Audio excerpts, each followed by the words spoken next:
He slumped on the mansion steps, diagnosis echoing in his mind. 6 months to live. When his mate approached, he barely looked up. "I have nothing left," the billionaire confessed. "That's not true," she whispered, taking his hand and placing it on her swollen belly. "They're yours. Twin boys." Beneath his palm, 2 lives kicked, transforming his death sentence into the most urgent deadline of his life. But before we dive into the full story, let me know where you're watching from and what time it is. Now subscribe to the channel and let's get started. 6 months, maybe less if we don't start treatment immediately. Richard Evans stared at Dr. Sarah Chen across her polished desk. The morning sunlight streaming through the office windows seemed too bright, too cheerful for such dark news. "Are you absolutely sure?" Richard asked, his voice barely above a whisper. Dr. Chen nodded, her face serious. "The tumor is aggressive. I've consulted with 2 other specialists. They agree with my assessment." Richard sat frozen in the leather chair, his hands gripping the armrests. At 50 years old, he had expected to have decades ahead of him. Time to enjoy the fortune he had built. Time to start over after Victoria left him. Now, he had months. "We should discuss treatment options, Doctor," Chen continued, opening a folder on her desk. "There are several approaches we could—" "I need time to process this," Richard interrupted, standing abruptly. "I'll call you tomorrow to discuss next steps." The drive back to his Westchester County mansion passed in a blur. Richard barely noticed the security guard opening the gate or the perfectly manicured gardens surrounding his $20 million home. He parked his car haphazardly at the front entrance and walked to the wide marble steps leading to the main door. He sat down heavily on the cold stone, the medical report clutched in his hand, and looked out at his vast property. What was it all worth now? His phone rang. The name Alan Morris, CFO, flashed on the screen. "Richard, we have a situation," Alan said without preamble. $50 million is missing from the offshore accounts.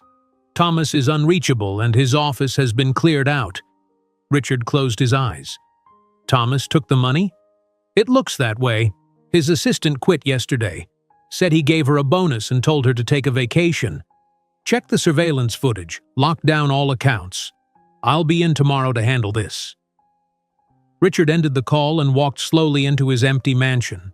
He went straight to his home office and turned on his computer. The financial records confirmed what Alan had said. Thomas Wilson, his business partner of 15 years, his supposed friend, had systematically transferred funds to unknown accounts over the past 3 months. 3 months. The same time Victoria had left him for her yoga instructor. The same time his life had begun to unravel. The phone rang again. Victoria's name appeared on the screen. "What do you want?" Richard answered, too exhausted for politeness. "The alimony payment is late," Victoria said coldly. "My lawyer says—" "You got half of everything in the divorce, Victoria. $50 million. Is that not enough?" "Our agreement specified monthly payments for—" "The money will be in your account tomorrow. Goodbye, Victoria." Richard hung up and pressed his fingers against his temples as a sharp pain shot through his head. Was this the tumor already affecting him? He stumbled to the couch and lay down, the room spinning slightly. He must have dozed off because the next thing he knew, a soft voice was calling his name. "Mr. Evans? Mr. Evans, are you all right?" Richard opened his eyes to see Melissa Johnson standing over him, concern etched across her face.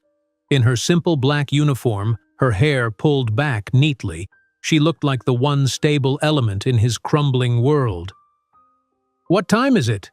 he asked, sitting up slowly. "Almost noon, sir." "You've been sitting on those steps for hours. I was worried." Richard looked at Melissa properly for the first time in months. She had worked for him for 5 years, keeping his massive house in perfect order, always professional, always in the background. Except for that one night 3 months ago when Victoria had left and Richard had gotten drunk on expensive scotch. Melissa had found him in his study, helped him to bed. What happened after was hazy in his memory, but he remembered her kindness, her warmth.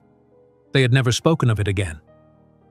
"I'm dying, Melissa," he said simply. Her eyes widened. "What? No, that can't be right. Brain tumor, 6 months left." The words sounded strange in the air between them. "And Thomas stole $50 million from the company. And Victoria still wants more money." A bitter laugh escaped him. "I built an empire worth billions, and for what? To die alone in this empty house with nothing to show for it." Melissa sat down beside him on the couch, something she had never done before. "I'm so sorry, Mr. Evans." Richard nodded, surprised by the tears that threatened to fall. He hadn't cried since he was a child. "Is there anything I can do?" she asked. "Unless you can give me more time or a reason to use the time I have left, I don't think so." Melissa took a deep breath. She seemed to be gathering courage for something. Then, slowly, she reached for his hand and placed it gently on her stomach. Richard looked at her in confusion, then felt a slight roundness beneath his palm that hadn't been there before. "I'm pregnant," Melissa said softly, "with twins." "They're yours, Mr. Evans." The world seemed to stop. Richard stared at her, unable to process what she was saying. "How long have you known?" he finally managed to ask. 2 weeks. I wasn't going to tell you. I didn't want you to think I was after your money." She looked down at her hands. "But now, with what you just told me, I thought you should know." Richard stood and walked to the window, looking out at the vast grounds of his estate. "I never wanted children," he said. "Victoria did, but I was always too busy building the company. Then we found out she couldn't have them, and I told her it didn't matter." He turned back to Melissa. "She never forgave me for that lie." "I understand," Melissa said, standing up. "You don't have any obligation to me or the babies. I just thought you should know that something of you will remain in this world." Richard looked at this young woman carrying his children, offering him the one thing money couldn't buy, a legacy beyond his wealth. "How far along are you?" he asked. "Almost 4 months." 4 months. The babies would be born just as he was dying if Dr. Chen's prognosis was correct. "Do you have family who can help you?" Richard asked. Melissa shook her head. "My mother died 2 years ago. I have younger siblings in Chicago, but they depend on me for support." Richard ran a hand through his prematurely gray hair. His world had been turned upside down twice in one day. "We need to talk about arrangements," he said, "for you and the babies." "I don't expect anything from you, Mr. Evans." "Richard," he corrected her. "I think we're beyond formality now, Melissa." He gestured to the chair across from him. "Please, sit down. We have a lot to discuss." As Melissa sat, Richard noticed for the first time how young she looked, how vulnerable despite her composure. 25 years old and carrying twins alone. "I want to be involved," he said, surprising himself with the certainty in his voice. "For as long as I can be." Tears filled Melissa's eyes. "Are you sure?" Richard nodded, a plan already forming in his mind. He would call Diane, his attorney, immediately. Create trust funds for the children. Change his will. Make sure Melissa was protected from Victoria and anyone else who might challenge his decisions. "I spent my life building something I can't take with me," he said quietly. "Maybe these last months can mean something after all." Richard looked down at the ultrasound image Melissa handed him from her purse. 2 tiny shapes, barely recognizable as human. His children. His legacy. With 6 months to live, Richard Evans finally found something worth dying for. Richard stared at the ultrasound image in his hands, tracing the outline of the 2 tiny shapes with his finger. His children. A new sense of purpose washed over him. "They'll need somewhere better to stay than the staff quarters," Richard said, looking up at Melissa. Melissa shifted uncomfortably on the couch. "I'm fine in my room, Mr. Evans." "Richard, it's more than adequate. The staff quarters are on the other side of the house. I want..." I need to be more involved. Richard stood up, his decision made. Please move into the East Wing guest suite. It has its own bathroom and sitting area. You'll be comfortable there. That doesn't seem appropriate, Melissa said, her voice soft but firm. I'm still your employee. Richard shook his head. You're the mother of my children. I have 6 months left, Melissa. I don't want to waste time with what's appropriate. That evening, Richard watched from his office window as Melissa walked through the garden, her hand occasionally resting on her slightly rounded belly. How had he never really seen her before? 5 years she had worked in his home, and he barely knew her. At dinner, served in the formal dining room as always, Richard broke their usual silence. I've been thinking about the guest suite, he said. I'm not asking you to… It's not about us. It's about the babies. I want to know them, or at least know about them, for as long as I can. Melissa set down her fork. People will talk. Let them. I'm dying, remember? That gives me the freedom not to care what anyone thinks. The next morning, Richard found Melissa packing her few belongings into a small suitcase. You'll need more than that, he said from the doorway of her modest room. Melissa looked up, surprised. This is everything I own. We'll need to fix that. The babies will need things. You'll need things. I don't want your money, Richard. It's not about the money. It's about… Richard paused, searching for the right words. It's about making these months count. Later that day, Richard made 2 important phone calls. The first was to Diane Foster, his attorney. I need to update my will, he told her, and set up trust funds. 2 of them. 2? Diane asked, surprise evident in her voice. May I ask why? I'm going to be a father. Twins. A long pause followed. Richard, are you feeling all right? Victoria couldn't have children and you've only been divorced for 3 months. Victoria isn't the mother. And yes, I'm dying, but my brain is still working fine.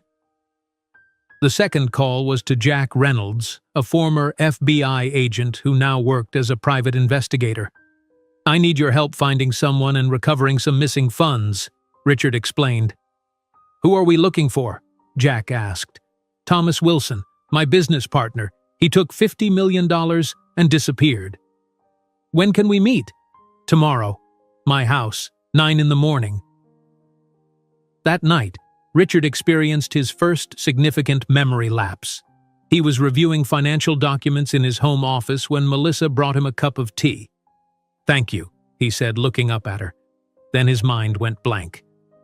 I'm sorry. What was I saying? Melissa's forehead creased with concern. You just said, thank you? Right. Richard rubbed his temples. I forgot what I was doing for a moment. Should I call Dr. Chen? No, she said this would happen. It's the tumor. Melissa hesitated, then sat in the chair across from his desk. Tell me about it. The tumor. What exactly did the doctor say? For the next hour, Richard explained his diagnosis, the treatment options, and his decision to try an experimental approach that might extend his life by a few months. Why aren't you angry? Melissa asked when he finished. I would be so angry. Richard considered this.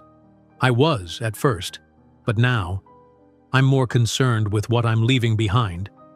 The next morning, Jack Reynolds arrived exactly at 9 o'clock. He was a tall man with sharp eyes that seemed to notice everything about Richard's home. You look like hell, Jack said bluntly. Brain tumor will do that to you, Richard replied, leading him to the study. As they discussed Thomas's disappearance, Richard spread financial documents across his desk. He started small.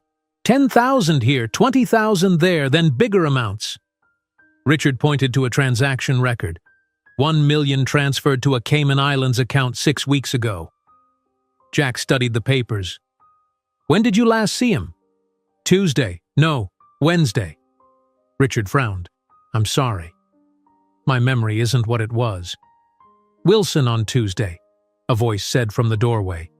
Melissa stood there with a coffee pot. You mentioned having lunch with him on Tuesday. You came home upset. Richard stared at her, grateful. Yes, that's right. Tuesday. After Jack left with copies of the financial records, Richard found Melissa unpacking in the guest suite. Thank you for earlier, he said. With the date. Melissa nodded. I notice things. It's part of the job. Richard spotted a framed diploma on the dresser. University of Illinois?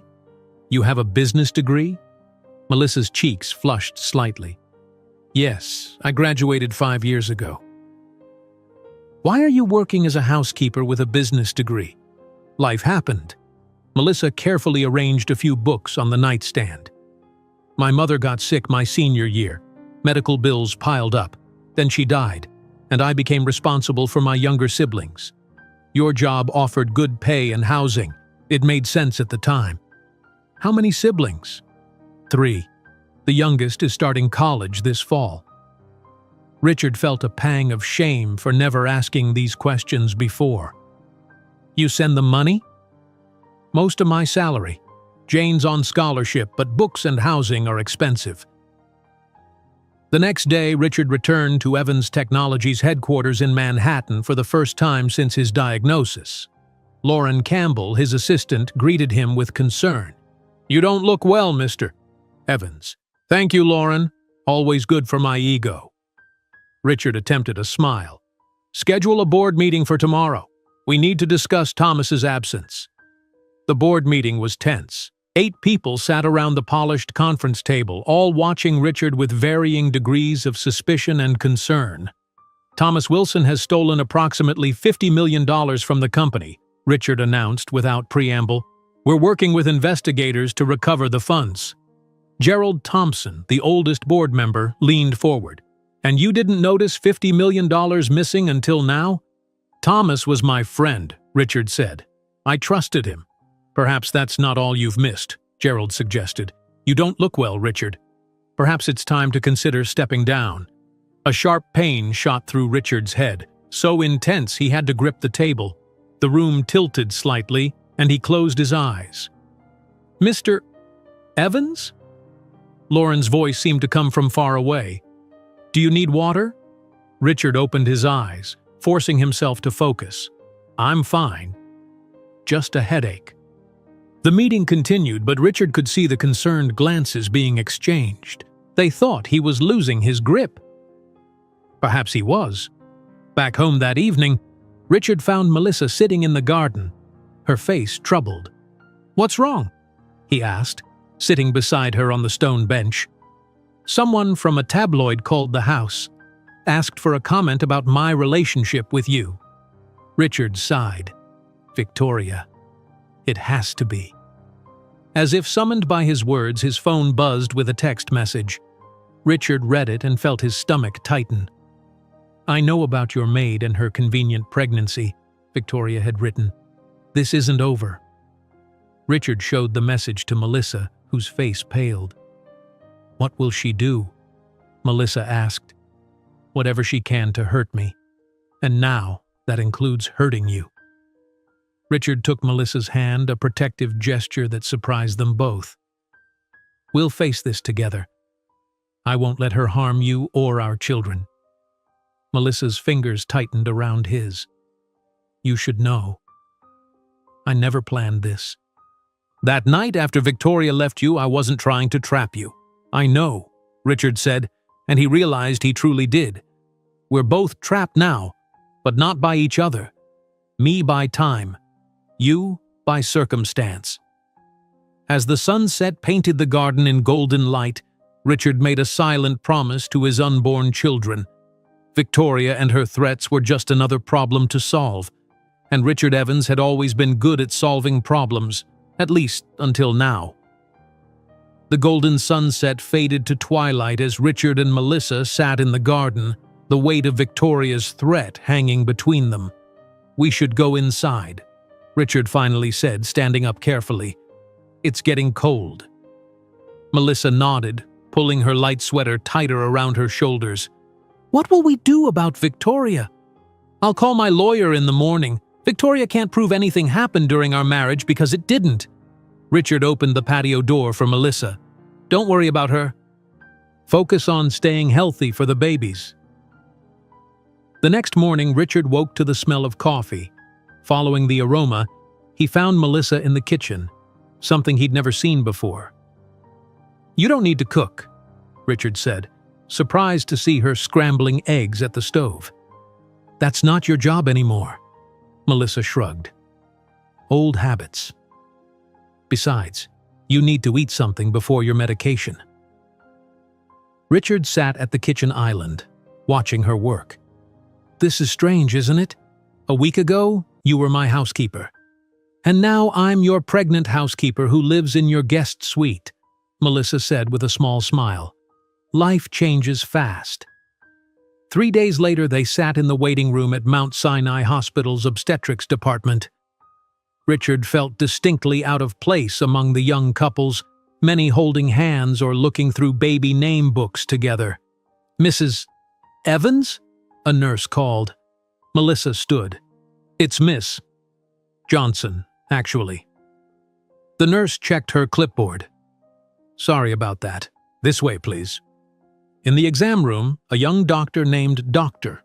Martinez greeted them warmly. "First time, Dad?" she asked Richard. "Yes," he answered, not bothering to explain their complicated situation.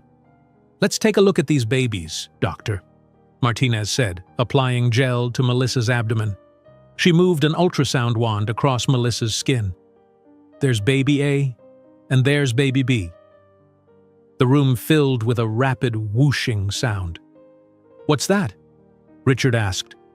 "Heartbeats," Dr. Martinez replied. "Strong ones." Richard stared at the screen, transfixed by the tiny fluttering hearts. These were his children, alive and growing. For the first time, the reality of fatherhood truly hit him. "Would you like to know the gender?" "Doctor?" Martinez asked. Richard looked at Melissa, who nodded. "It looks like 2 boys, Doctor," Martinez announced. "Congratulations. 2 sons." Richard would have 2 sons he might never get to know. Back at the mansion, Richard found Jack Reynolds waiting in the driveway. "I have news," Jack said once they were seated in Richard's study. "Thomas flew to Buenos Aires 3 weeks ago. He's been using a different name, but I tracked his phone records." Richard nodded. "Can we get the money back?" "It's complicated. He's moved it through several offshore accounts. But I'm closing in."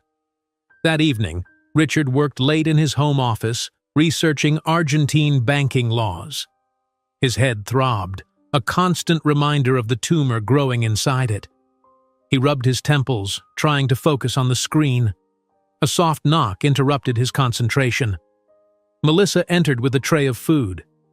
"You missed dinner," she said, setting it down beside his laptop. "Thank you," Richard said, suddenly realizing how hungry he was.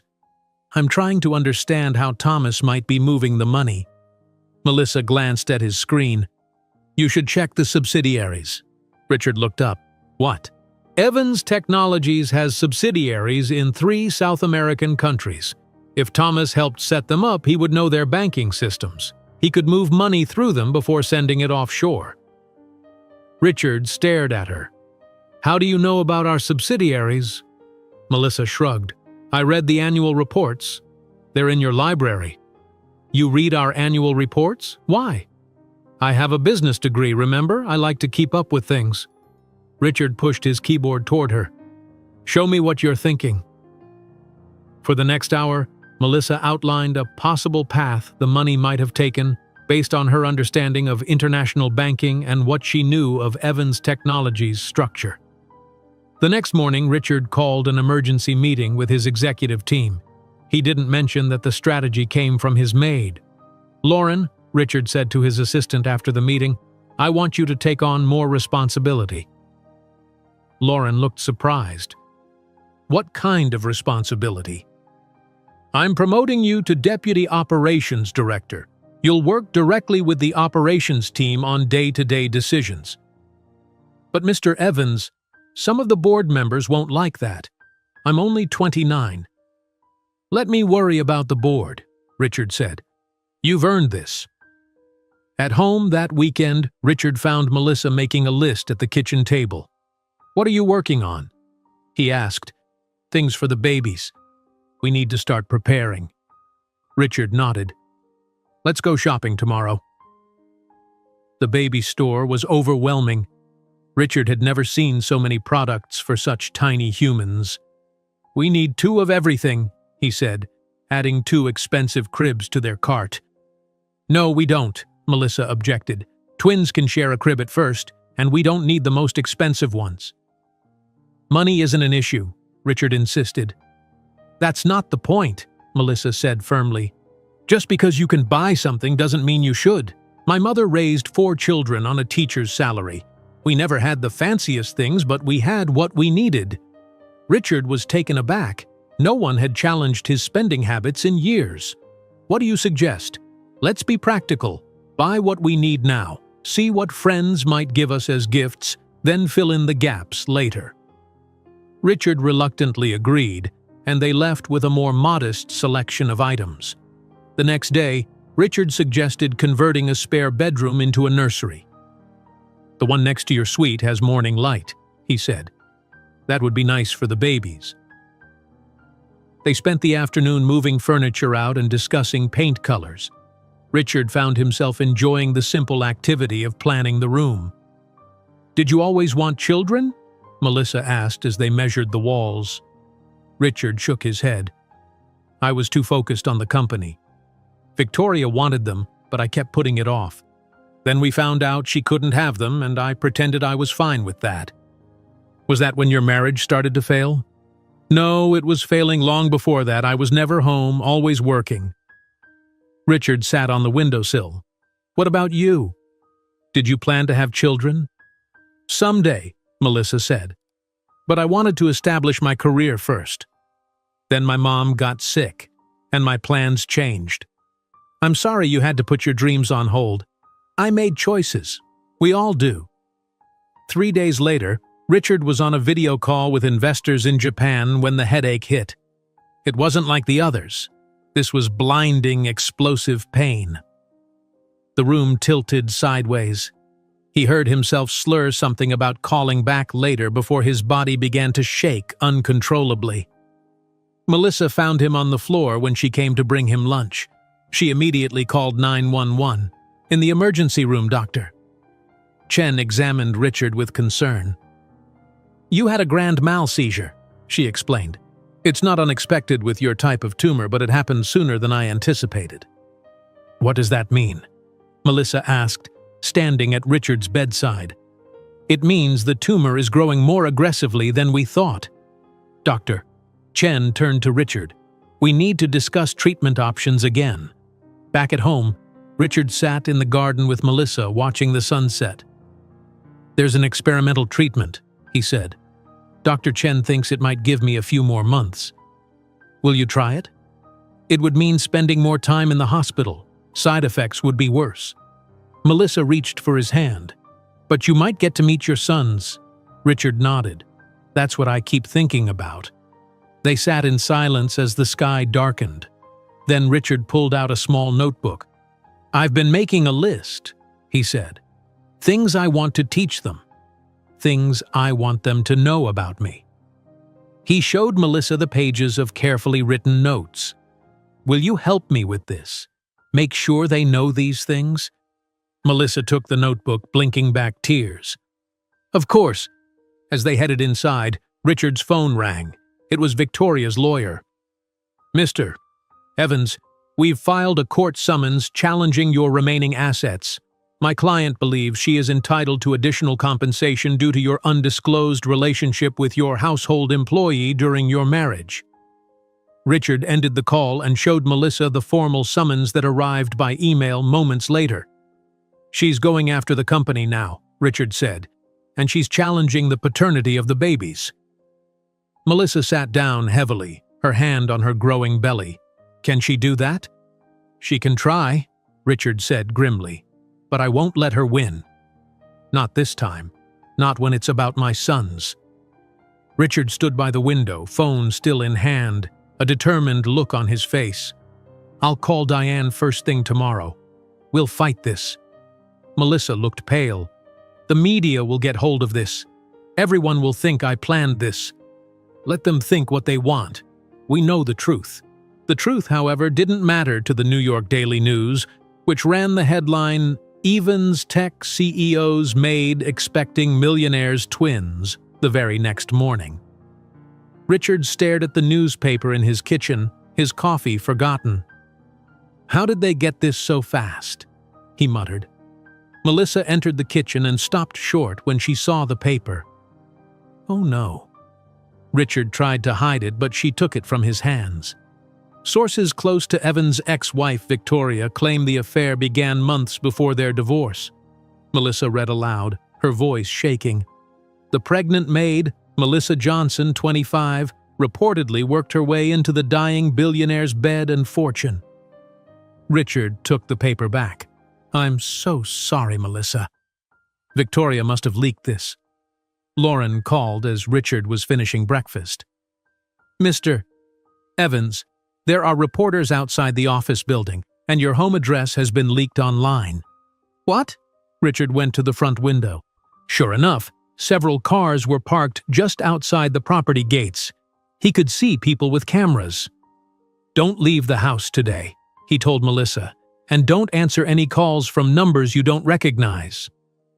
At Evans Technologies, Richard entered through the underground parking garage to avoid the media. Lauren met him at the elevator. "The PR team is waiting in the conference room," she said, "and 3 board members have requested an emergency meeting." The PR team, led by a sharp-dressed woman named Patricia Wells, did not have good news. "We need to get ahead of this story," Patricia said. "Right now, the narrative is that you had an affair with your maid while married, and now she's taking advantage of your illness." "That's not what happened," Richard insisted. "It doesn't matter what happened. It matters what people believe happened." Patricia slid a document across the table. "We recommend distancing yourself from Miss Johnson publicly while we work on reshaping the narrative." Richard pushed the paper back without reading it. "No, I won't do that to her. Mr. Evans, your company's stock has already dropped 3 points this morning." "I don't care." Richard's phone buzzed with a text from Melissa. "Victoria just called me. She said I should take the money and disappear, or she'll make sure everyone knows I'm a gold-digging tramp." Richard excused himself from the meeting. In his office, he called Victoria. "Stop harassing Melissa," he demanded when she answered. "Or what, Richard?" Victoria's voice was cold. "You're dying. You'll be gone in a few months, and that little schemer will have your money. Did you really think I'd let that happen?" "We didn't have an affair during our marriage, Victoria. You know that." "The public doesn't know that, and your board members are already concerned about your judgment." After hanging up, Richard received an email from Gerald Thompson, marked urgent. It contained a forwarded message from Thomas Wilson, sent from Argentina. "Gerald, I'm concerned about Richard's condition. The tumor must be affecting his decision-making. He's being manipulated by this young woman. For the good of the company, the board should consider removing him before he does irreparable damage. I have documents showing his erratic behavior over the past 6 months." Richard forwarded the email to his attorney, then called Gerald's office. "We need to talk," Richard said when Gerald answered. "Now." In Gerald's office, Richard didn't bother sitting down. "Thomas is a thief who stole $50 million. Why are you listening to him?" Gerald, a man in his 60s with thinning white hair, folded his hands on his desk. Several board members have received similar communications from Thomas. "He claims you've been making errors in judgment for months, long before he left. And you believe him?" "I believe we need to consider what's best for the company. Your health issues, this scandal with your maid—" "Her name is Melissa," Richard interrupted, "and she's carrying my sons." "Be that as it may, shareholders are concerned. The stock is down 5 points now. I founded this company, Gerald. I built it from nothing. And no one is disputing that. But perhaps it's time to think about stepping aside gracefully." Richard left the meeting furious. Back at home, he found Melissa in the guest suite, watching a television show that displayed her driver's license photo next to unflattering headlines. "How did they get my picture?" she asked, her eyes red from crying. "I don't know. I'm so sorry, Melissa. They're calling me a gold digger, saying I seduced you while you were married." She turned off the TV. "Maybe I should go back to Chicago until this dies down. Running away will only make it look like the stories are true." The next day, Richard met with Victoria and her attorney in downtown Manhattan. Victoria looked immaculate in an expensive suit, her blonde hair perfectly styled. "What do you want, Victoria?" Richard asked once they were seated in the conference room. "I want what's fair," she replied. "Half of everything we built together." "You already got that in the divorce." "That was before I knew about your little affair with the help." "There was no affair during our marriage, Victoria. You left me, remember? For your 28-year-old yoga instructor." Victoria's perfectly composed face cracked slightly. "You were never there, Richard. You were married to your company. For 15 years, I begged you to spend more time at home to try fertility treatment so we could have a family. Is that what this is about? The babies?" Victoria looked away. "You never wanted children with me. Then suddenly you're having them with your maid?" Richard's voice softened. "I'm sorry our marriage failed, Victoria. I'm sorry I wasn't the husband you needed. But punishing Melissa won't change any of that." "She gets to have what I always wanted," Victoria said quietly. "Your children, your attention, even your money, eventually. What will it take to end this, Victoria? To get you to drop the lawsuit and stop talking to the press?" Victoria named a figure that made even her attorney look surprised. Richard agreed without hesitation. "I'll have the papers drawn up by tomorrow," he said, standing to leave. "Just stop the public attacks." 3 days later, Richard faced the board of directors at Evans Technologies. 12 people sat around the massive conference table, all watching him with varying degrees of concern. "I know many of you have questions about recent events," Richard began. "About my health, about my personal life, and about the company's future." He outlined his treatment plan, the steps being taken to recover the stolen funds, and the transition strategy he was developing. Halfway through his presentation, the room began to spin. Richard gripped the edge of the table. "Mr. Evans?" Lauren's voice seemed far away. "Are you all right?" "Just need a moment," Richard managed to say before his legs gave out. He didn't fall completely. Lauren and Elizabeth Winters, the only female board member, caught him and helped him to a chair. "This meeting is adjourned," Elizabeth announced firmly. "Mr. Evans needs rest." Back at the mansion, Jack Reynolds was waiting with a thick folder. "I found the money," Jack said, opening the folder to reveal bank statements. "Thomas moved it through 3 shell companies in the Cayman Islands. We can freeze the accounts if we act quickly." "Do it," Richard ordered, his voice weak. The episode at the board meeting had drained him completely. Jack noticed Richard's condition. "You should be in bed not worrying about this. Just get the money back, Jack." Richard went upstairs to find Melissa's door closed. He knocked softly. "Melissa?" No answer. He opened the door slowly to find her packing a suitcase. "What are you doing?" he asked. "I can't stay here, Richard. Not with all this." Melissa gestured to her phone, which showed more tabloid headlines. "This stress isn't good for the babies." "Please don't go," Richard said, sitting heavily on the edge of her bed. "Victoria has agreed to stop. I'm paying her off." "It's not just Victoria. It's everything. The paparazzi, the board trying to push you out, my picture everywhere." Melissa wiped away a tear. "I never wanted any of this." "I know," Richard said gently. "Neither did I. But we're in it now, together." He took her hand. "Running away won't solve anything. It will just confirm what everyone is saying about us." "What if they're right? What if I am ruining your life?" "Melissa, look at me." Richard waited until she met his eyes. "You're giving me something I never thought I'd have. a family, a reason to fight. He squeezed her hand. Stay. Please. We'll face this together. Melissa slowly nodded. What's your plan? We take control of the story ourselves. No more hiding. No more letting others define us. Together, they drafted a statement for the press, explaining their relationship truthfully and announcing their commitment to raising their sons together, regardless of how much time Richard had left. As they finished, Richard's phone rang. It was Dr. Chen. Richard, she said, her voice serious, I've received your latest scan results. We need to talk immediately. The tumor is growing much faster than we expected. Richard clutched the phone tightly. How much time do I have now? We should discuss this in person, Dr.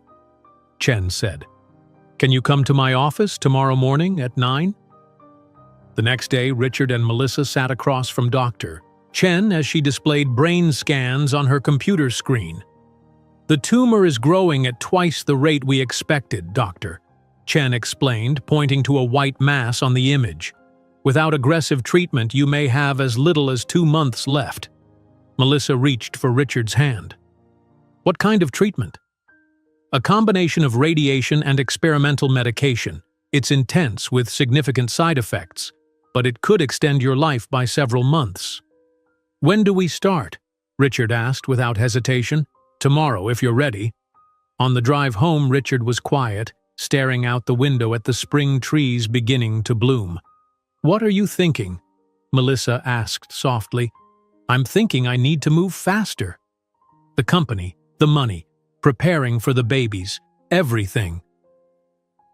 The treatment began early the next morning. For 3 hours, Richard lay perfectly still as machines hummed around him. Afterward, he was given pills that Dr. Chen explained would target the tumor's growth. You'll likely feel very sick for the next 12 to 24 hours, she warned. Dr. Chen was right. By evening, Richard was violently ill, barely making it to the bathroom before throwing up repeatedly. Melissa held a cold cloth to his forehead as he leaned against the bathroom wall, exhausted. You don't have to do this, Richard said weakly. Your job description didn't include holding my head while I throw up. I'm not here as your employee, Melissa reminded him. I'm here because I care about you. Despite feeling terrible, Richard insisted on going to Evans Technologies the next day. He had arranged an emergency board meeting that couldn't be postponed. You can barely stand, Melissa objected as Richard struggled to button his shirt. I won't let them take my company, he said, his voice stronger than his body. Not when I'm fighting so hard to leave something for our sons. At the office, Lauren met him with concern written across her face. Mr. Evans, you look terrible. I know, Richard finished for her. But I'm here. Is everyone ready? In the boardroom, all 12 board members waited. Gerald Thompson looked surprised to see Richard. Thank you all for coming, Richard began, his voice steady despite his weakness. I've called this meeting for 2 reasons. First, to request a vote of confidence in my continued leadership. Second, to share some important information about the missing funds. Richard nodded to Lauren, who distributed folders to each board member. These documents show exactly how $50 million was stolen from Evans Technologies. Richard continued. You'll notice that Thomas Wilson didn't act alone. Several transactions required secondary approval from someone on this board. The room went completely silent as board members opened their folders. Gerald Thompson's face turned pale. Gerald approved 3 transfers totaling $15 million, Richard said, looking directly at the older man. Did Thomas tell you where that money was really going, Gerald? He said it was for the Singapore expansion, Gerald stammered. I had no reason to doubt him. And yet you've been in contact with him since he fled the country. You've been helping him undermine me. Gerald stood up abruptly. I'll resign immediately. Yes, you will, Richard agreed. And you'll cooperate with our investigation or face criminal charges yourself. After Gerald left, Richard asked for the vote of confidence. It passed unanimously. As the meeting ended, Richard felt a wave of dizziness hit him. He made it to the elevator before his legs gave out. Lauren caught him before he could fall. "I'm calling your driver," she said firmly. "You need to go home." At home, Richard slept for 14 hours straight, the treatment and confrontation having drained all his energy. When he woke, Melissa was sitting by his bed reading a pregnancy book. "How are you feeling?" she asked. "Better," Richard said, surprised to find it was true. "How long was I asleep?" "Since yesterday afternoon, it's almost evening again." Richard sat up slowly. "I need to call Jack. We need to freeze those accounts before Thomas moves the money again." "Already done," Melissa said. "Lauren called Jack yesterday with your instructions. He filed the paperwork this morning." Richard looked at Melissa with new appreciation. "Thank you for handling that." The next week passed in a blur of treatments, meetings, and legal maneuvers. Richard's body weakened, but his resolve strengthened. Each day he fought through the nausea and fatigue to reclaim his company and secure his legacy. Then came a new challenge. Melissa returned from a trip to a maternity store, slamming the front door as she entered. "What happened?" Richard asked, finding her in tears in the foyer. "They followed me," she said, showing him her phone. On the screen was a tabloid website displaying photos of Melissa shopping for maternity clothes. The headline read, "Evans Made Shops for Designer Baby Clothes with Boss's Millions." "This has to stop," Richard said firmly. He made a phone call to Eleanor Wright, a respected journalist he'd known for years. "I want to give you an exclusive," he told her. "The full story, Melissa and I together." 3 days later, Eleanor sat in Richard's living room, recording as Richard and Melissa told their story honestly, how they connected after Victoria left, Richard's diagnosis, and their commitment to their unborn sons. "I'm dying," Richard said simply. "But before I go, I found something I never expected, a family." The interview was published in the Sunday edition of the New York Times, accompanied by a dignified photo of Richard and Melissa in the garden. The public response was immediate and largely sympathetic. Other media outlets picked up the story, focusing on the human elements rather than scandal. The next day, Victoria's lawyer called. "My client is willing to drop all claims in exchange for the settlement you offered," he said.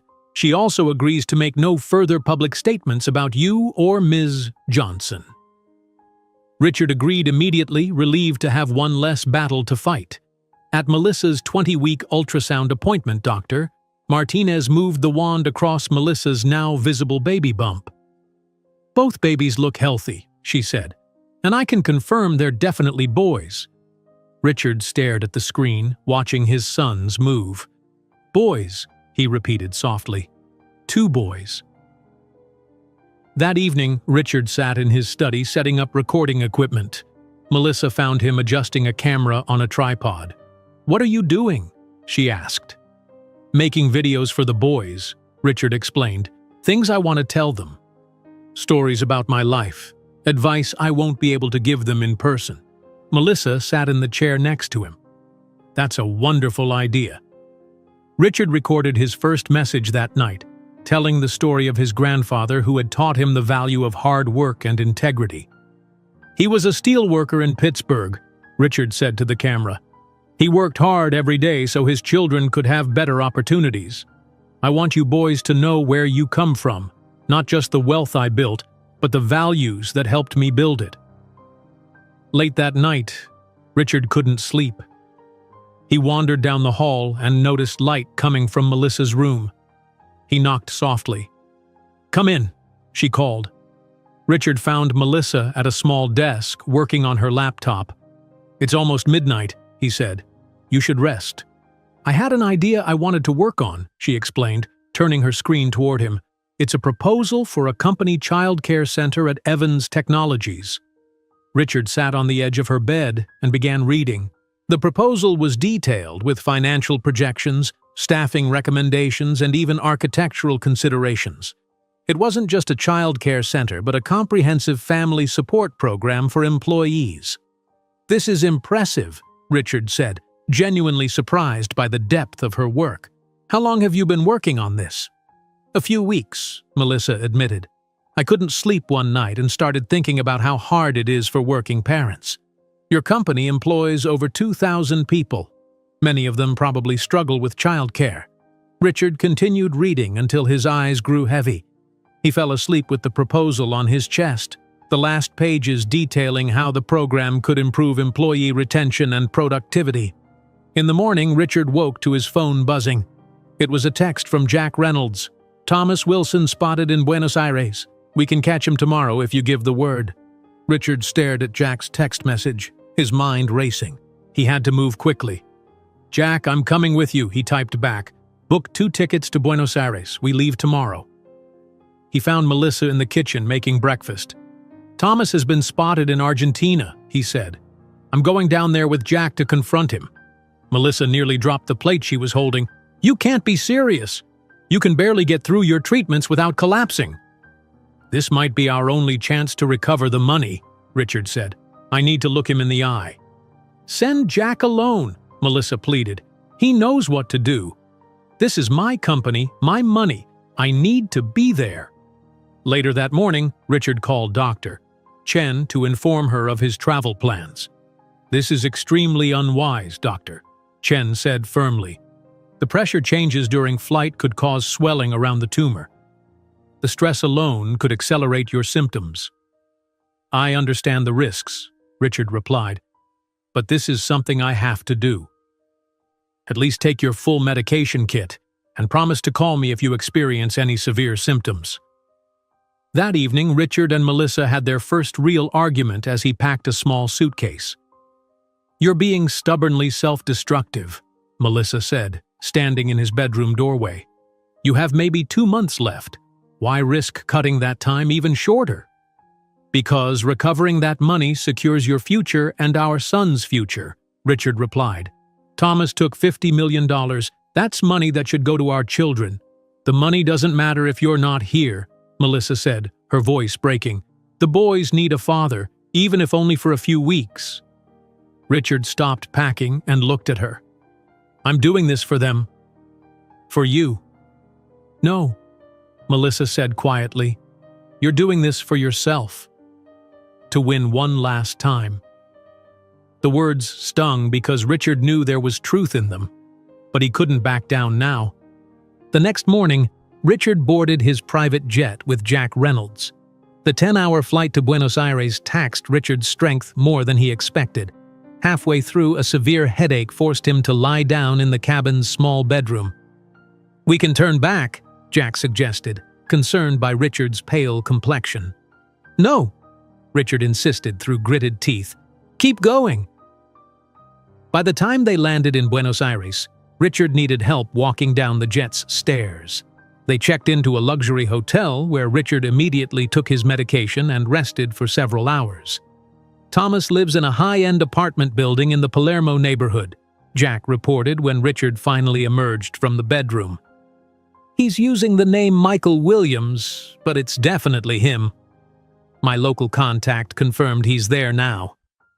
Richard straightened his tie, looking at himself in the mirror. The man who stared back was gaunt, with dark circles under his eyes. He barely recognized himself. Let's go, he said. The apartment building had tight security, but Jack had already worked out a plan. They told the doorman they were potential buyers interested in a unit in the building. Once inside, they took the elevator to the 12th floor. Richard stood before apartment 1203 and knocked firmly. The door opened to reveal Thomas Wilson, looking tanned and relaxed in casual clothes. His expression changed instantly from annoyance to shock when he saw Richard. Richard? Thomas stepped back involuntarily. What? How did you find me? Hello, Thomas, Richard said calmly. May we come in? Thomas seemed unable to process what was happening but stepped aside automatically. Richard and Jack entered the spacious apartment with its stunning view of the city. You look terrible, Thomas said, staring at Richard. Brain tumor, Richard replied simply. Terminal. I have maybe 2 months left. Thomas sank into a chair. I didn't know. I swear, Richard, I didn't know you were sick." "Would it have made a difference?" Richard asked. "Would you still have stolen $50 million from me?" Thomas looked away. "It wasn't just about the money." "Then what was it about?" "Recognition," Thomas said bitterly. "I helped build Evans Technologies from nothing. I was there from day one, but it was always Richard Evans Company. Your name, your face on the magazines, you took all the credit." "That's not true," Richard began, but a sudden wave of dizziness hit him. He stumbled, grabbing the back of a chair to steady himself. Thomas jumped up, surprising everyone by helping Richard to the couch. "Are you okay? Do you need water?" Richard sat heavily, the room spinning. "I need a minute." While Richard recovered, Jack explained the situation. The frozen accounts, Gerald Thompson's resignation, the board's vote of confidence in Richard. "It's over, Thomas," Jack concluded. "The best thing you can do now is cooperate." When Richard could speak again, he looked directly at his former friend. "I'm offering you a deal. Return the money and testify against Gerald and anyone else involved. In exchange, I won't press charges against you." "Why would you do that?" Thomas asked suspiciously. "Because I'm dying," Richard said simply. "I don't have time for lengthy legal battles. I need to secure my company and provide for my family." "Family?" Thomas looked confused. "I'm going to be a father. Twins. Boys." Richard took out his phone and showed Thomas the ultrasound image. Thomas stared at the picture, then at Richard's weakened condition. Something in his expression changed. "I'll do it," he said finally. "I'll return the money and testify." Back in New York, Melissa faced her own challenge. The annual Evans Technologies charity gala was that evening, and Richard had asked her to attend in his place. "I can't do this," Melissa said to Lauren, who had come to help her prepare. "These people are all going to stare at me and judge me." "They will," Lauren agreed bluntly, "but not for long if you show them you belong there." Melissa looked at the emerald green maternity gown laid out on the bed. It was beautiful, but represented a world she'd only observed from the sidelines until now. "What would Richard do?" she asked softly. "Richard would walk in there like he owned the place," Lauren said, "because he does." At the gala, held in the grand ballroom of the Plaza Hotel, Melissa felt every eye turn to her as she entered. Her 5-month pregnancy was clearly visible in the fitted gown. "That's her," she heard someone whisper. "The maid." Elizabeth Winters, the female board member who had supported Richard, approached immediately. "Melissa, I'm so glad you came," Elizabeth said warmly, loud enough for others to hear. "Richard speaks very highly of your business acumen.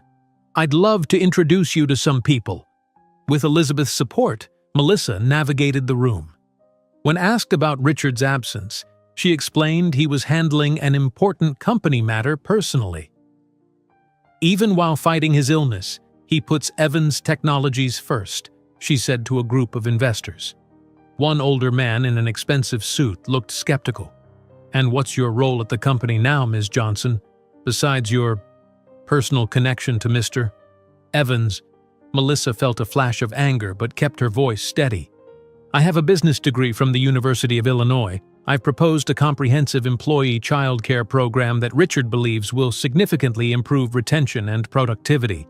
I'm also helping review international operations, particularly in South America."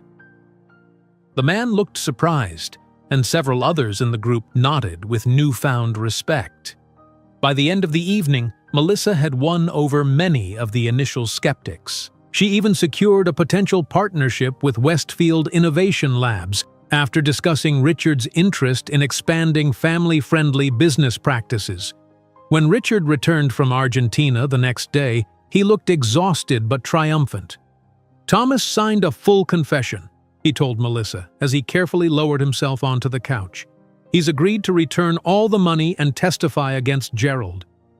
"That's wonderful," Melissa said, sitting beside him. "How are you feeling?"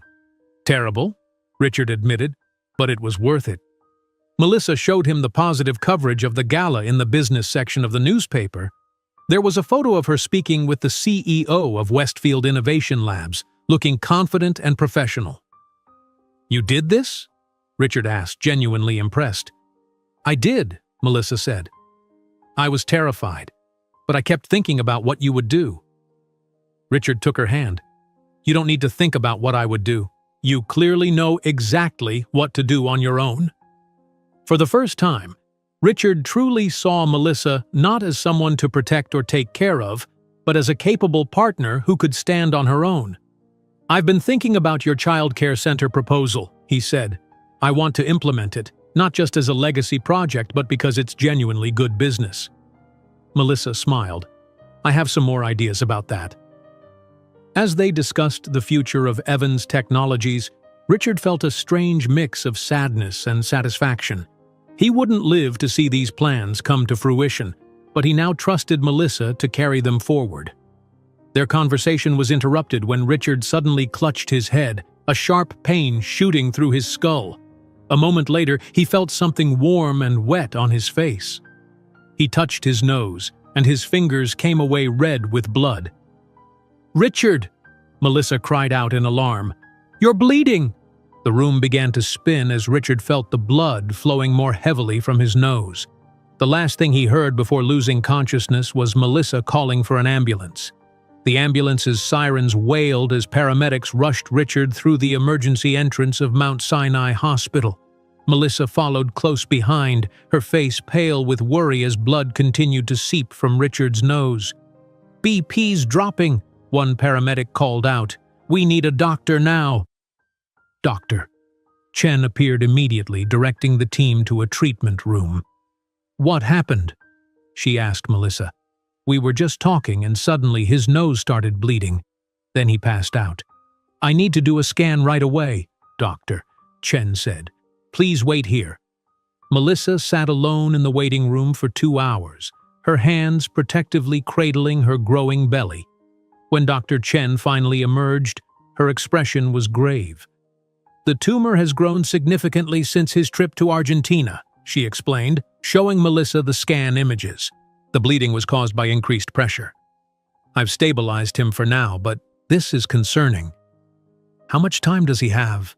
Melissa asked, her voice barely above a whisper. "Without more aggressive treatment, perhaps only 4 to 6 weeks." Melissa covered her mouth to stifle a sob. "Can I see him?" Richard was awake but groggy when Melissa entered his hospital room. His normally commanding presence diminished by the white hospital gown and IV tubes in his arm. "I ruined our conversation," he said weakly. Melissa took his hand. Dr. Chen showed me the scans. "It's bad, isn't it?" She nodded, unable to speak. "How much time?" 4 to 6 weeks without more treatment." Richard closed his eyes briefly. "The boys won't be born by then." "Doctor, Chen mentioned a new treatment option, more aggressive than what you're doing now." "What are the side effects?" "Severe, but it might give you a few more months." Richard squeezed her hand. "Then we do it. I want to meet our sons." Richard was released the next day with a new medication regimen and instructions to return in 3 days to begin the aggressive treatment. Back at the mansion, he immediately called his attorney. "Diane, I need you to expedite everything we've discussed," he said.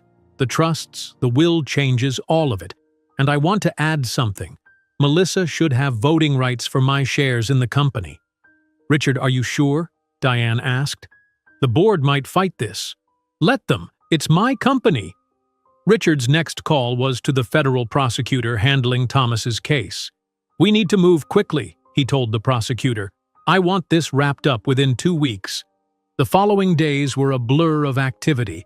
Richard pushed himself harder than ever, ignoring his worsening symptoms to secure his company and legacy.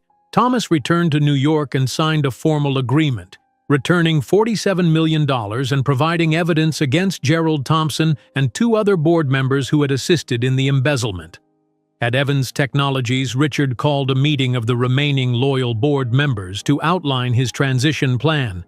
"As you know, my condition is deteriorating faster than expected," he began, his voice weaker than before but still commanding. "I've developed a leadership transition strategy that will ensure stability." He displayed a presentation showing a new organizational structure with Lauren promoted to Chief Operations Officer and several other key promotions. Then he revealed the final slide. "I'm creating a new position, Director of Family Programs and Employee Wellness. Melissa Johnson will fill this role." Elizabeth Winters nodded approvingly, but another board member, James Peterson, looked skeptical. "With all due respect, Richard," James said, "Miss Johnson has no corporate experience." "She has a business degree from the University of Illinois," Richard countered, "and she's developed a comprehensive child care program that will revolutionize how we support our employees with families." "This seems like nepotism," James persisted. Richard's eyes flashed with anger. "Melissa earned this position with her ideas and capabilities. Judge her on her work, not her relationship with me." At home, Richard's condition continued to decline. His coordination worsened, and he often needed Melissa's help with basic tasks like buttoning his shirts or cutting food. The powerful medications left him nauseated and weak. One morning, Melissa found him struggling with his shirt buttons, his fingers trembling too much to manage them. "Let me help," she said gently. As she buttoned his shirt, Richard watched her face, so focused on the simple task. "I hate this," he admitted, "being helpless." "You're not helpless," Melissa replied. "You're sick." "There's a difference. I've never depended on anyone before." "Maybe that's been your problem," Melissa said with a small smile. "Everyone needs help sometimes."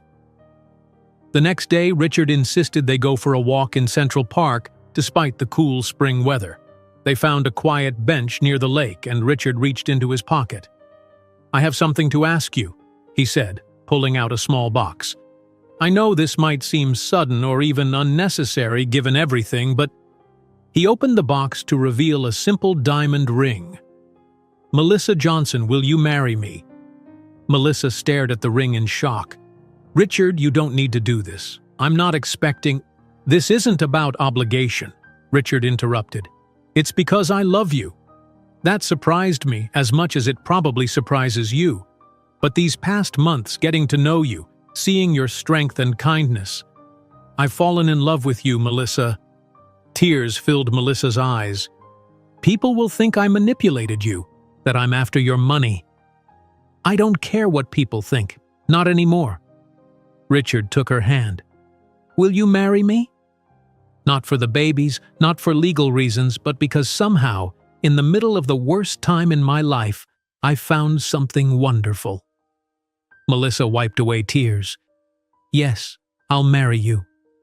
As Richard slipped the ring onto her finger, she suddenly gasped, her hand flying to her stomach. "What's wrong?" Richard asked, alarmed. "I don't know. A sharp pain." Melissa's face contorted as another pain hit her. "Something's not right." Richard called for a taxi and they rushed to the hospital. Dr. Martinez, Melissa's obstetrician, examined her with concern. "You're experiencing contractions," she explained. "It's too early. You're only 22 weeks along. The babies wouldn't survive delivery at this stage." "What can we do?" Richard asked, panic in his voice. "We need to stop the contractions. I'm ordering complete bed rest for at least 2 weeks, possibly longer." Back home, Melissa settled into their bed while Richard immediately rearranged his office equipment into the bedroom. "What are you doing?" Melissa asked as he wheeled in his desk chair and laptop. "If you're confined to this room, then this is where I'll work," Richard explained. "We'll face this together." Over the next week, Richard conducted video meetings from the bedroom, often while bringing Melissa tea or adjusting her pillows. Board members and executives grew accustomed to seeing glimpses of the bedroom in the background of their CEO's video calls. Lauren visited the mansion frequently, working directly with Richard and Melissa on company matters. She was the first to notice how naturally they worked as a team. "You two are good together," she commented one afternoon. "Melissa catches things you miss, Richard." She always has, Richard replied. I just never noticed before. That night, after Lauren left, Richard opened his laptop to check email. A message from a doctor in Moscow caught his attention. Richard had contacted him secretly the week before. What's that? Melissa asked, noticing his intense focus. A doctor in Russia has an experimental treatment, Richard explained. It's not approved in the US, but he's had some success extending life in cases like mine. Is it safe? Not entirely. There are significant risks. Then why consider it? Because it might give me another 3 months. Richard looked at her growing belly. Enough time to meet our sons. Melissa read the email over his shoulder. These side effects sound terrible, and there's no guarantee it will work. It's a chance I'm willing to take. This sounds like desperation, not a medical decision, Melissa argued. Please talk to doctor Chen before you decide anything. Richard reluctantly agreed. He closed the laptop and lay down beside Melissa, placing his hand on her belly. They moved, he said suddenly, feeling a strong kick against his palm. That's David, Melissa said with a smile. He's the active one. Daniel is quieter. You can tell them apart already? Mother's intuition. As they felt their sons kick together, Richard's phone rang. It was Dr. Chen.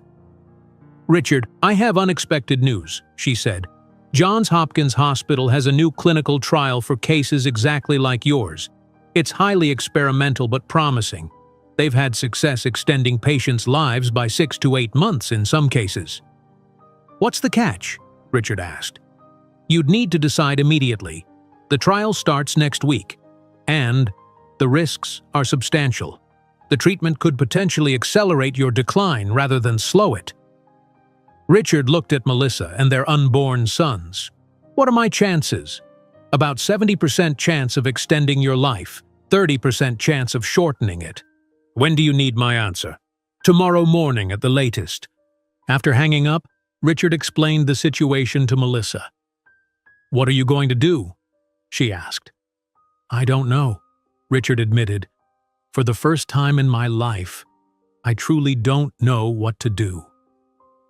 Richard lay awake most of the night watching Melissa sleep. By morning, he had made his decision.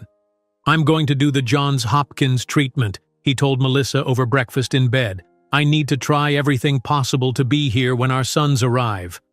Melissa took his hand. I was hoping you'd say that. I want our boys to meet their father, even if it's just for a little while. That afternoon they met with Dr. Chen and Dr. Marcus Bailey, the head of the clinical trial at Johns Hopkins. The treatment combines targeted radiation with a new drug that may help slow or even shrink certain types of brain tumors, Dr. Bailey explained. But I must emphasize that this is experimental. About 30% of patients experience accelerated tumor growth instead of improvement. I understand the risks, Richard said firmly. When do we start? We need to begin immediately, Doctor, Bailey replied. Can you come to Baltimore tomorrow? Richard nodded, then turned to Melissa. Before we go to Baltimore, there's something I want to do. He squeezed her hand. Let's get married. Tomorrow morning. So soon? Melissa asked, surprised. I don't want to wait. We can have a simple ceremony in the hospital chapel before we leave for Baltimore. The next morning, Richard put on his best suit, though it hung loosely on his thinner frame. He stood before the mirror, adjusting his tie with unsteady hands. Need help? Lauren asked from the doorway. Richard had asked her to be a witness at the ceremony. Thanks, Richard said, dropping his hands in defeat. I can run a billion-dollar company but can't tie a simple tie anymore. You're doing the right thing, Lauren said as she fixed his tie. Melissa is good for you. The hospital chapel was small and plain, with simple wooden pews and stained glass windows. Only 5 people attended: Richard, Melissa, Lauren, Jack Reynolds, and Dr. Chen. Melissa wore a simple cream-colored dress that accommodated her pregnancy. She carried a small bouquet of white roses that Lauren had brought. The hospital chaplain performed a brief ceremony. When Richard said, "I do," his voice was stronger than it had been in weeks. When he placed the wedding ring on Melissa's finger, his hand trembled, but his eyes were clear and certain. "By the power vested in me by the state of New York, I now pronounce you husband and wife," the chaplain said. "You may kiss the bride." Richard kissed Melissa gently, aware of their small audience but focused only on her. "Mrs. Evans," he whispered. "That sounds strange," Melissa said with a smile, "but I like it." 2 hours later, they were on Richard's private jet headed for Baltimore. By that evening, Richard was admitted to Johns Hopkins Hospital to begin the experimental treatment. The first session was brutal. Richard lay on a treatment table for 3 hours as machines delivered precisely targeted radiation to his brain tumor. Afterward, he received the experimental drug through an IV. The reaction was immediate and violent. Richard's body rejected the medication, causing him to vomit repeatedly and spike a high fever. His medical team worked through the night to stabilize him. Melissa stayed by his side, wiping his forehead with cool cloths and helping him sip water between bouts of sickness. "You can still back out," she told him as he lay exhausted after the first treatment. "No one would blame you." "No," Richard said weakly. "We keep going." After 5 days of treatment, Dr. Bailey ordered a new scan. He showed the results to Richard and Melissa with cautious optimism. "The tumor growth has slowed," he explained, pointing to the images. "It's not shrinking yet, but this is a positive sign. The treatment is having some effect." Richard was too weak to celebrate, but Melissa squeezed his hand in relief. That afternoon, Lauren called with alarming news. "Westfield Innovation Labs has withdrawn from our partnership deal," she said, "and there are rumors that Global Tech is preparing a hostile takeover bid." "What?" Richard tried to sit up in his hospital bed. "Why would they pull out now?" "Word has spread about your condition," Lauren explained. "Someone leaked details about how sick you are. The stock has dropped 12 points since yesterday." Richard looked at Melissa. "We need to go back to New York." "You can't travel," Melissa protested. "You're in the middle of treatment." "The company is in danger," Richard insisted. "Everything I've built, everything I'm trying to leave for our sons, it could all disappear." "Doctor?" Bailey reluctantly agreed to a 3-day break in treatment, warning that it might reduce the effectiveness. Richard was discharged with strict instructions and a small pharmacy of medications. Back in New York, Richard called an emergency board meeting from his home, still too weak to go to the office. "Global Tech is trying to take advantage of my illness," Richard told the assembled board members via video conference. "They think the company is vulnerable." "They're right," James Peterson said bluntly. "Our stock is falling. Investors are nervous about your health and the future leadership of the company. We need a strategic countermove," Elizabeth Winters suggested. "Something to stabilize investor confidence." Melissa, who had been sitting quietly beside Richard during the meeting, suddenly spoke up. "What about approaching Westfield Innovation Labs differently?" she suggested. "Not just as a partner, but as a potential ally against Global Tech." The board members looked surprised to hear from her. "Go on," Elizabeth encouraged. "Westfield and Global Tech are competitors," Melissa continued. "If Global Tech acquires Evans Technologies, Westfield loses access to our technologies. But if Westfield owned a significant stake in our company, they'd block the takeover while securing their access." The room fell silent as the board considered her idea. "That's actually brilliant," James admitted. "A defensive stake by a friendly company." Richard looked at Melissa with pride. "Can you flesh out this proposal by tomorrow morning?" he asked her. "I'll work on it tonight," Melissa promised. The next day, Melissa presented a detailed proposal to the board. Richard watched with admiration as she confidently explained financial projections and strategic benefits. The board voted unanimously to pursue her plan. Richard made the initial call to Westfield's CEO, Simon Parker, then handed the negotiation over to Melissa and Elizabeth, Within 24 hours, they had a preliminary agreement. Westfield would purchase 15% of Evans Technologies' stock at a premium price, effectively blocking Global Tech's takeover attempt. When the deal was announced, Evans Technologies' stock rose 18 points in a single day. That night, as Richard prepared for bed, exhausted but relieved, Melissa felt a strong kick from one of the twins. "They're very active tonight," she said, placing Richard's hand on her belly. "I think they're celebrating our victory." Richard smiled as he felt the movements of his sons. "You were amazing today." The board was impressed. "I was terrified," Melissa admitted, "but I kept thinking about our boys, about their future."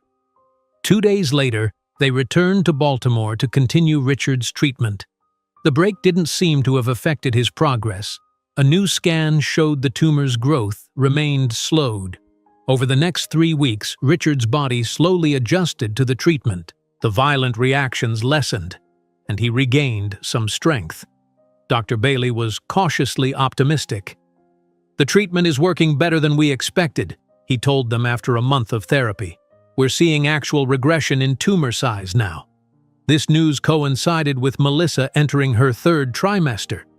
At 28 weeks, the twins were now viable, though still ideally needing more time to develop.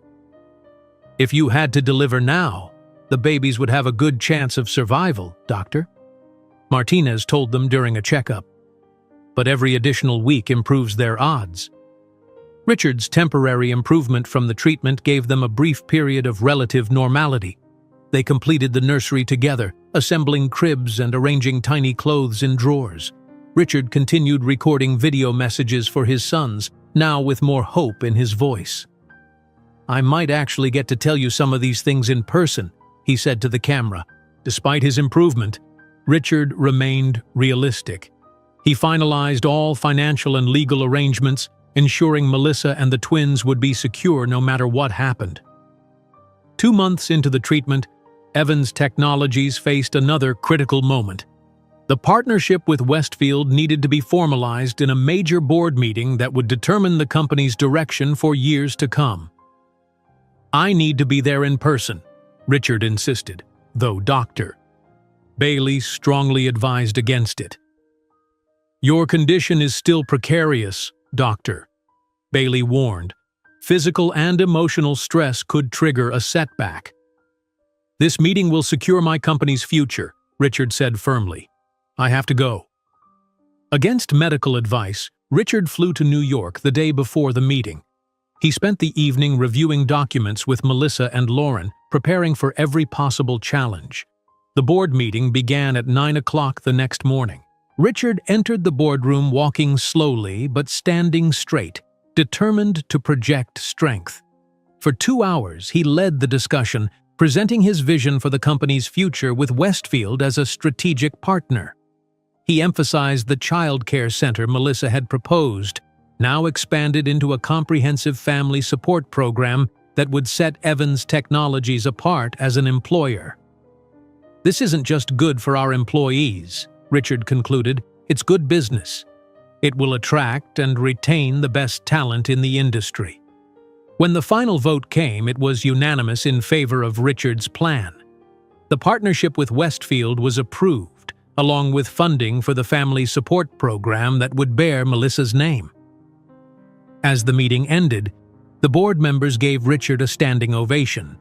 He had secured his company's future and his legacy. Richard smiled tiredly at their applause, then turned to leave the room. As the boardroom door closed behind him, he stumbled. The elevator seemed miles away. His vision blurred, and a familiar, terrifying pain exploded in his head. "Richard?" Lauren called, following him out of the meeting. Richard tried to respond, but no words came. His legs gave way, and he collapsed to the floor as darkness closed in around him. The last thing he heard was Lauren's voice, urgent and frightened, calling for an ambulance. Bright hospital lights flashed above Richard as paramedics rushed him through the emergency entrance of Mount Sinai Hospital. Lauren ran alongside the stretcher, clutching Richard's phone and briefcase. "What happened?" a doctor asked, meeting them at the doors. He collapsed after a meeting, Lauren explained breathlessly. He has a brain tumor. He's been getting experimental treatment at Johns Hopkins. Call his wife, the doctor ordered a nurse, and get Dr. Chen here immediately. In the ICU, machines beeped steadily as doctors worked to stabilize Richard. His blood pressure had dropped dangerously low, and a new scan showed significant bleeding around the tumor. Melissa arrived 30 minutes later, her face tight with worry. A nurse led her to Richard's bedside. He lay unconscious, connected to tubes and monitors. "Richard?" Melissa whispered, taking his limp hand. "Can you hear me?" There was no response. Dr. Chen entered the room, her expression grave as she examined the new scans. "The tumor has started growing aggressively again," she explained to Melissa. "The bleeding is putting pressure on his brain. We're giving him medication to reduce the swelling, but what?" Melissa asked. "We need to prepare for the possibility that he might not wake up." Melissa's legs weakened and she gripped the bed rail to steady herself. "No. He's fought too hard. He can't." A sharp pain cut through her abdomen, making her gasp. She pressed her hand against her belly. "Are you all right?" "Doctor," Chen asked with concern. "Just a cramp," Melissa said, trying to breathe through the pain. "I've been having them on and off today." "Doctor?" Chen frowned. "How often?" "I don't know. Maybe every 20 minutes?" "You're 31 weeks pregnant with twins," Dr. Chen said. "We need to get you checked immediately." "I can't leave Richard," Melissa protested. "If you're in labor, you need medical attention, Doctor," Chen insisted. "I promise to monitor Richard and update you on any changes." Reluctantly, Melissa allowed a nurse to take her to the maternity ward. Dr. Martinez examined her with concern. "You're definitely in labor," she confirmed. 4 centimeters dilated already."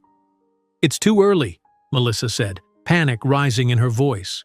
31 weeks is premature, but many twins are born at this stage," Dr. Martinez assured her. "We'll do everything possible to delay delivery, but you need to prepare yourself." Melissa was moved to a labor room where nurses hooked her up to monitors. The steady heartbeats of both twins filled the room, but soon one of the monitors began to alarm. "Baby A's heart rate is dropping," a nurse called out. Dr. Martinez rushed in, checking the monitor with concern. "The cord might be compressed. We need to change your position."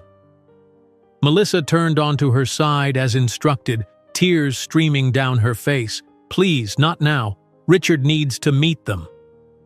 In the ICU, Richard's eyes fluttered open. The room was blurry, and his head pounded with pain. He tried to speak but found a tube in his throat. "He's awake," a nurse called out. "Dr. Chen, he's conscious."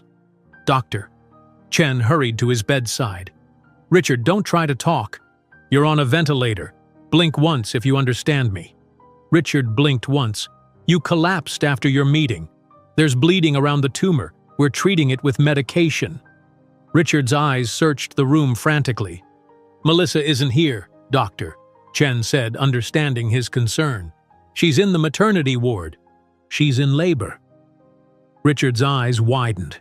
He tried to move, fighting against the restraints that kept him from pulling out the tubes. "You need to stay calm, Doctor," Chen urged. "Agitation will make the bleeding worse." Richard shook his head slightly, pointing at the tube in his throat. "You want the ventilator removed?" He blinked once, firmly. "That's not advisable in your condition." Richard stared at her intensely, his determination clear despite his weakened state. Dr. Chen sighed. "I'll remove it, but only if your oxygen levels remain stable without it." 20 minutes later, the ventilator was removed. Richard's voice was hoarse but understandable. "Take me to her," he rasped. "Richard, you just suffered a major medical event. You need to stay in intensive care." "My wife is having our babies," Richard said with surprising strength. "I need to be there. It's against medical advice." "I don't care," Richard interrupted. "I'm dying anyway." "What's the worst that could happen, Doctor?" Chen recognized the futility of arguing. "I'll have a nurse take you in a wheelchair. But at the first sign of trouble, You're coming back to the ICU. In the maternity ward, Melissa's condition had worsened. Baby A's heart rate continued to drop despite position changes in oxygen. "We need to perform an emergency C-section, doctor," Martinez announced. "The baby is in distress." "Please wait," Melissa begged. "My husband—" "We can't wait, doctor," Martinez said firmly. "Every minute increases the risk to your baby." As nurses prepared Melissa for surgery, the door opened. Richard entered in a wheelchair, pushed by a nurse. He looked terrible, pale, thin, with dark circles under his eyes. But he was conscious and determined. "Richard!" Melissa cried out. "You're awake!" Richard directed the nurse to push him to Melissa's side. He took her hand, his grip weak but present. "I'm here," he said simply. Dr. Martinez looked from Richard to Melissa. "We're taking her to the operating room now. You can come, but you'll need to stay out of the way." "I understand," Richard said. In the operating room, Richard sat next to Melissa's head, hidden behind a blue curtain that blocked their view of the surgery. He held her hand as the anesthesiologist administered the spinal block. "Talk to me," Melissa whispered, frightened by the urgent activity around them. "Distract me." "I was thinking about names," Richard said, his voice still hoarse. "For the boys." "What names?" Melissa asked, grateful for the conversation. "David and Daniel," Richard replied, "after my grandfather. He taught me everything important, about work, about character." "David and Daniel," Melissa repeated. "I like those." "David Evans and Daniel Evans," Richard said. "Strong names for strong boys." A cry suddenly filled the room, tiny but fierce. "Baby A is out, doctor," Martinez announced. "It's a boy."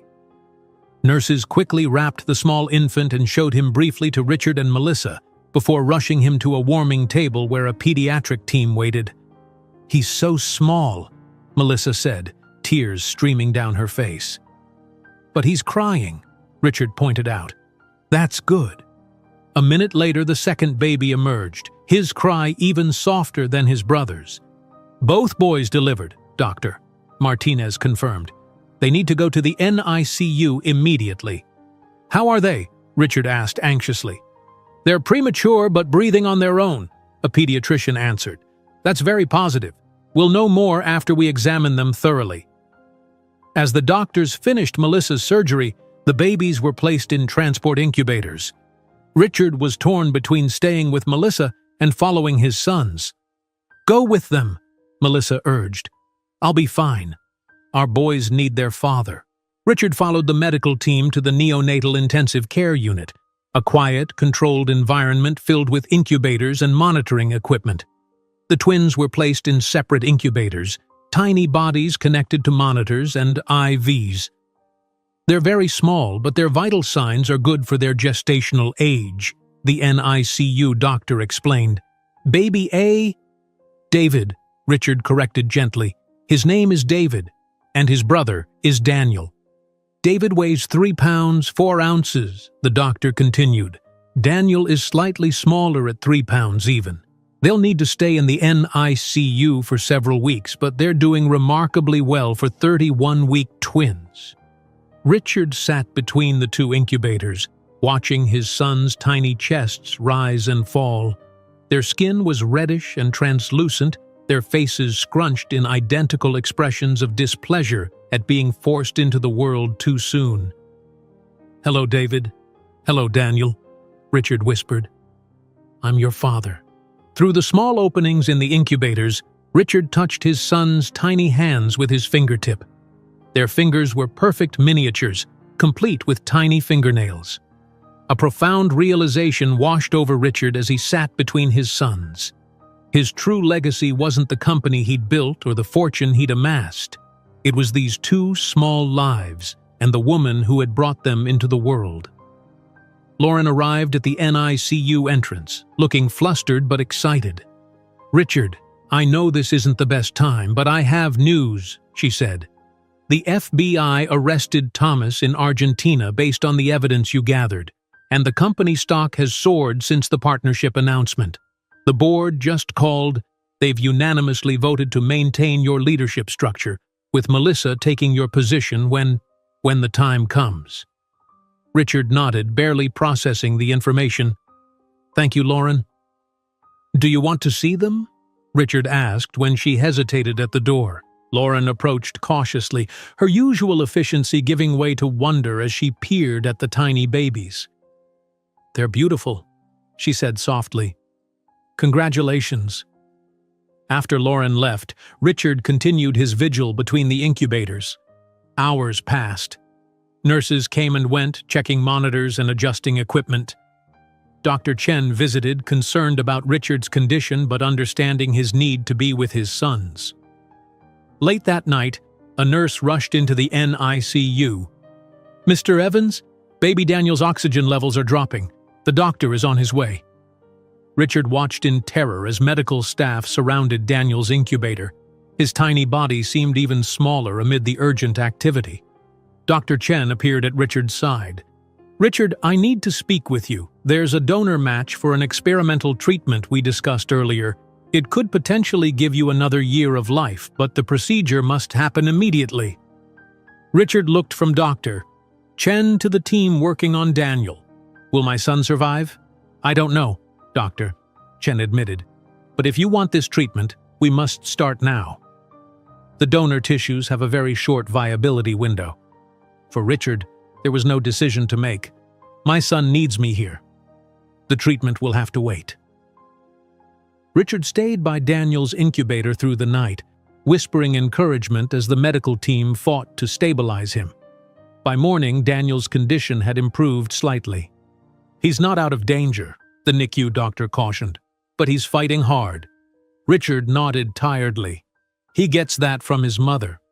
Melissa was brought to the NICU in a wheelchair later that morning, still recovering from her surgery. Richard watched as she touched her sons for the first time, her face a mixture of joy and fear. "They're perfect," she whispered. "Yes, they are," Richard agreed, "and they're fighters like their mother." Dr. Chen found them there, sitting together between the incubators. "Richard, about that treatment," she began. "It's too late, isn't it?" Richard asked. Dr. Chen nodded regretfully. "The donor tissues are no longer viable. I'm sorry." Melissa looked from Dr. Chen to Richard. "What treatment?" "It doesn't matter now," Richard said, squeezing her hand. "What matters is our family is together." That evening, Richard met with Diane Foster, his attorney, in a quiet corner of the hospital cafeteria. "I want to make one final change to my will," he said. "Melissa should control both my personal fortune and my company shares, completely and without restrictions." Diane nodded, making notes. "The board has already indicated they'll support this arrangement. Your wife impressed them greatly with her business acumen." "My wife," Richard repeated with a small smile. "That still sounds strange and wonderful." As Richard signed the documents Diane prepared, he felt at peace for the first time in months. His company was secure. His money would provide for his family, and his sons, against all odds, were alive and fighting to grow stronger. His own fight was nearing its end, but Richard Evans had finally discovered what truly mattered. And that made all the difference. As Richard handed the signed documents back to Diane, a nurse rushed into the cafeteria. "Mr. Evans," she called urgently, "you need to come to the NICU immediately. It's baby Daniel." Richard's moment of peace shattered. He pushed himself up from the table, his weakened body protesting the sudden movement.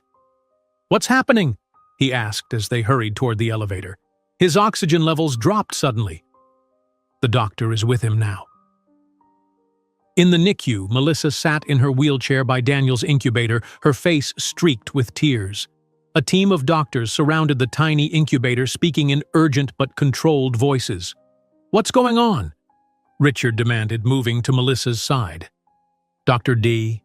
Kaplan, the NICU specialist, turned to them. "Daniel has developed a complication in his intestines. It's called necrotizing enterocolitis, a serious condition in premature infants." How serious? Richard asked, gripping the handle of Melissa's wheelchair. Very, Dr. Kaplan replied honestly. He needs emergency surgery. Surgery? Melissa's voice trembled. He's so small. Without surgery, he won't survive, doctor. Kaplan explained gently. I've called in Dr. Morris, our best pediatric surgeon. He's on his way. Richard looked at his son, so tiny, so fragile, fighting for each breath. What are his chances with the surgery? About 70%, Dr. Kaplan said. He's very small, but he's shown remarkable strength so far. Doctor. Morris arrived 20 minutes later, a tall man with kind eyes and steady hands. He explained the procedure carefully to Richard and Melissa. We'll need to remove the damaged section of intestine, he said. The surgery will take approximately 2 hours. When do you need to start? Richard asked. Immediately, Dr. Morris replied. Every minute increases the risk. Richard and Melissa were left alone to make their decision, though there was really no choice at all. We have to let them do the surgery, Melissa said, wiping tears from her face. Richard nodded. Can I have a moment with him first? The nurses allowed Richard a few minutes with Daniel before they prepared him for surgery. Richard placed his hand through the incubator opening, his large finger gently touching his son's tiny arm. Fight, Daniel, he whispered. You're stronger than you know. Your dad loves you very much. As the medical team wheeled Daniel away, Richard felt a wave of dizziness wash over him. He stumbled, catching himself on a nearby chair. Richard? Melissa's voice sounded far away. Are you okay? Just tired, he managed to say. Dr. Chen, who had been monitoring Richard's condition, entered the NICU and took one look at his pale face. You need to rest. Your blood pressure is dangerously low. Not until I know Daniel is safe, Richard insisted.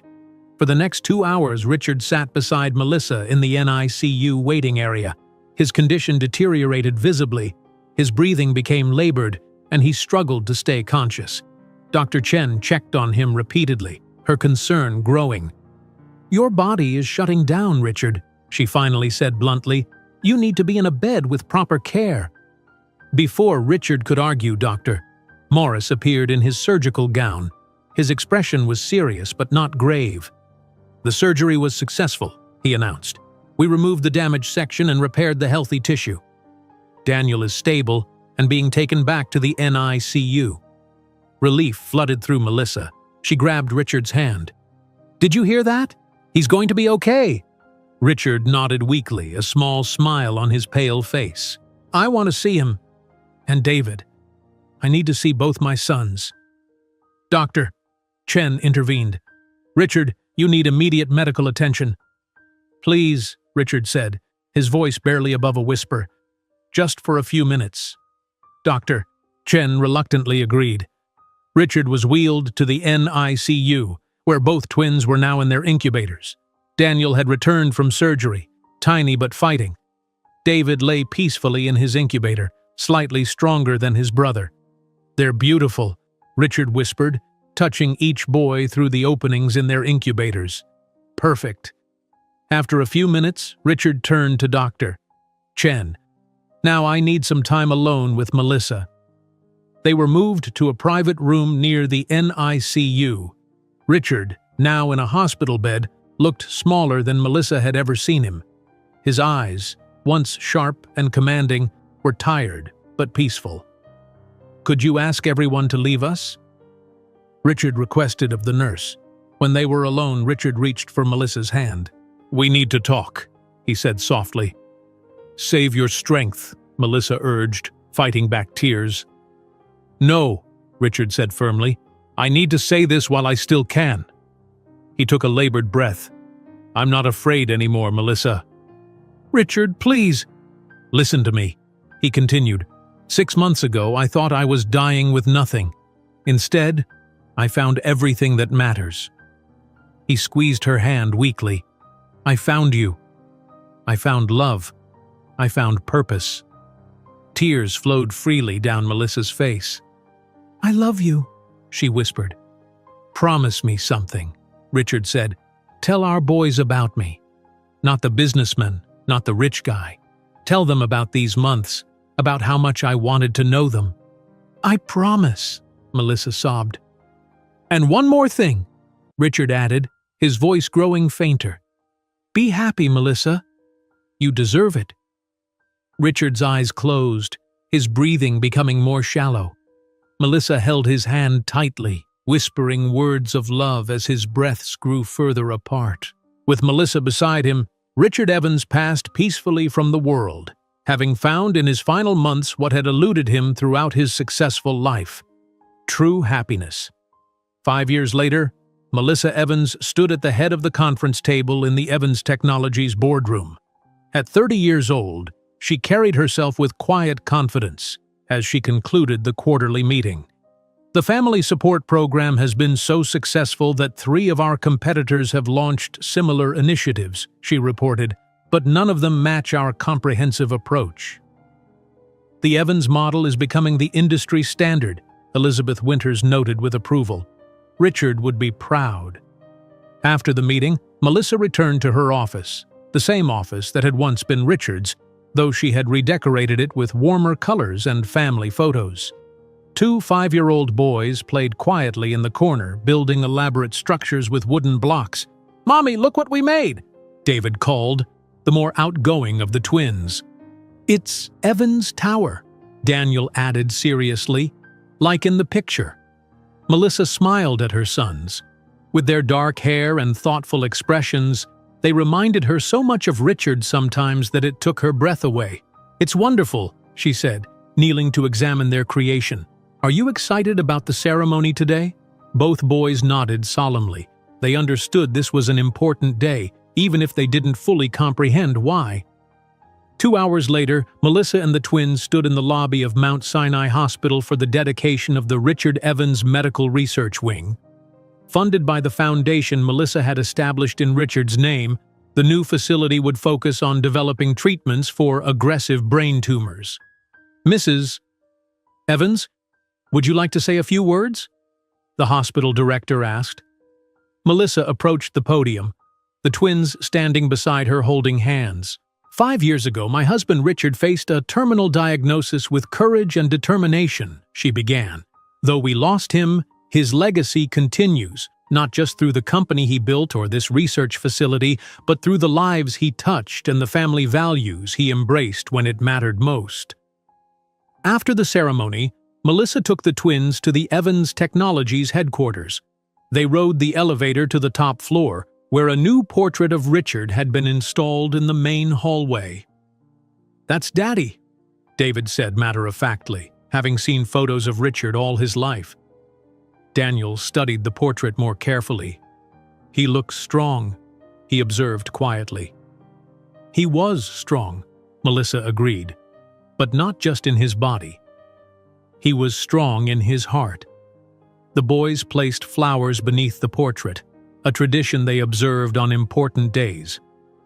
"Your daddy's greatest success wasn't building this company," Melissa told them. "It was loving you enough to change everything about himself when it mattered most." Daniel looked up at Melissa, his small face serious. "Did Daddy really give up medicine that could have helped him just to stay with me when I was sick?" Melissa knelt down to meet her son's eyes. "Yes, he did." "How did you know about that?"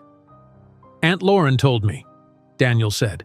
"She said Daddy could have lived longer, but he stayed with me instead." Melissa nodded, her heart full. "Your father had a choice to make, and he chose you. That's the kind of man he was at the end. Someone who put love above everything else." "Even above his own life?" David asked, trying to understand.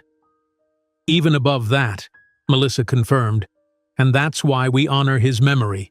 Not because he was rich or successful, but because when it truly mattered, he discovered what was truly important."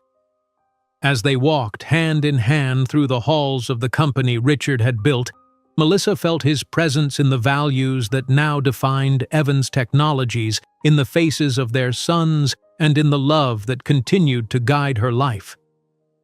Richard Evans had found his redemption not in extending his life, but in learning how to truly live in the time he had left. If you enjoyed today's video, I'm sure you'll love the next one. Don't waste time. Just click on the screen.